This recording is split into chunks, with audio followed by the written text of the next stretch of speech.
Hey guys. All right, so super quick, we're going to talk about the belt of truth. So just to recap, in Ephesians 6, when they're talking about the armor of God, he says, therefore put on the full armor of God, so that when the day of evil comes, you may be able to stand your ground. And after you have done everything to stand, stand firm then, with the belt of truth buckled around your waist, with the breastplate of righteousness in place, blah, blah, blah.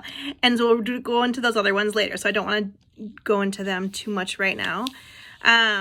So belt of truth, right? What is that?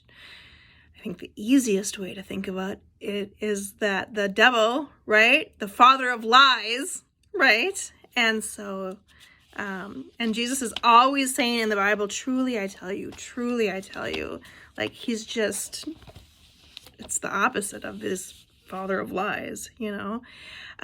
In John 17:17, Jesus is praying and he says, sanctify them by the truth. Your word is truth. And he's talking, you know, to the Father about how, in essence, the Bible, right? The word is the truth. And then in Isaiah 59, it kind of goes into this stuff too, and that's back in the Old Testament. So let's just read like just a sliver of that.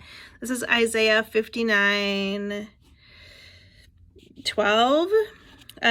For our offenses are many in your sight, and our sins testify against us. Our offenses are ever with us, and we acknowledge our iniquities, rebellion and treachery against the Lord, turning our backs on our God, inciting revolt and oppression, uttering lies our hearts have conceived. That's a huge one. Like, intentional or not, our hearts have conceived of something and we're uttering the lie. We're speaking forth that lie. It's not even a truth. That's gossip right there.